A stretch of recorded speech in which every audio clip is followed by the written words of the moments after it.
روزی کمانے کے ناجائز ذرائع۔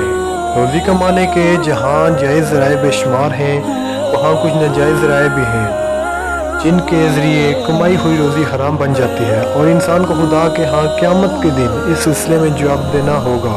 ناجائز ذرائع حسب ذیل ہیں۔ سب سے پہلا ہے سود۔ سرمایہ دارانہ نظام میں سود بھی روزی کمانے کا ایک ذریعہ ہے، مگر اسلام کی نگاہ میں یہ ظلم اور فساد کی جڑ ہے۔ سود کے ذریعے روزی کمانے کی اسلام کسی حالت میں اجازت نہیں دیتا۔ اور دوسرا ہے جوا۔ آج کل جوا بھی ایک مقبول پیشہ بن گیا ہے اور روزی کمانے کا ایک ذریعہ سمجھا جاتا ہے، مگر اللہ کے فرمان کے مطابق یہ غلط اور ناجائز ذریعہ ہے۔ جوئے میں جو ہارتا ہے وہ جیتنے والے کے خلاف برے جذبات رکھتا ہے، اور جو جیتتا ہے وہ بھی یہ سمجھتا ہے کہ یہ رقم میری نہیں، شاید آج یا کل کسی اور کے حصے میں چلی جائے۔ یوں جوا باز کبھی خوشحالی کا منہ نہیں دیکھتا، وہ پوری زندگی پریشان رہتا ہے۔ وہ کاروبار اسلام میں کہاں جائز ہو سکتا ہے جس کا دار و مدار محنت کی جگہ محض اتفاق پر ہو۔ اور اس کے بعد تیسرا ہے رشوت۔ رشوت کے معنی ہے وہ رقم یا چیز جو آپ کسی سے اس کا جائز کام حاصل کرنے کے صلے میں یا ناجائز کام کرنے کے بدلے میں حاصل کرتے ہیں۔ جائز کام کرنا واجب ہے، اس کا صلہ لینا حرام ہے، اور ناجائز کام کرنا حرام ہے، اس پر معاوضہ لینا اور بھی حرام ہے۔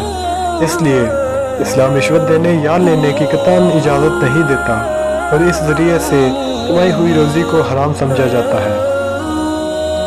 اس کے بعد چوتھے نمبر پہ آتا ہے گداگری۔ آج کل یہ بھی روزی کمانے کا ایک ذریعہ بن چکا ہے۔ بعض لوگ کوئی کام کیے بغیر محض سائل بن کر روزی کماتے ہیں اور معاشرے میں خرابی پیدا کرتے ہیں۔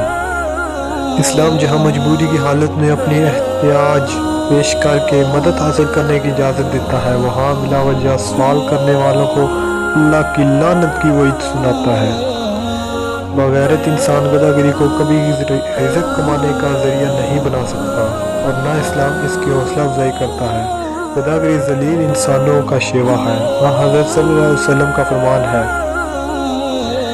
یعنی دینے والا ہاتھ لینے والے ہاتھ سے بہتر ہے، اسی حقیقت کی طرف اشارہ کرتا ہے۔ اس کے بعد حرام اشیاء کی تجارت۔ اسلام حرام اشیاء کی تجارت سے کمائی ہوئی دولت کو ناجائز قرار دیتا ہے۔ اسلام نے تمام ایسی چیزوں کے نہ صرف استعمال کو بلکہ ان کے لین دین اور کاروبار کو بھی حرام قرار دیا ہے، جو فرد یا معاشرے کی جسمانی، ذہنی، اخلاقی اور روحانی زندگی کو نقصان پہنچاتی ہے اور اسلامی معاشرے میں بگاڑ پیدا کرتی ہے۔ مثلاً اسلام نے شراب اور دیگر تمام نشہور اشیاء کو حرام قرار دینے کے ساتھ ان کی خرید و فروخت، ان کی صنعت و تجاری، ان کی نقل و حمل اور ان کے کاروبار کی ہر صورت پر پابندی عائد کر دی۔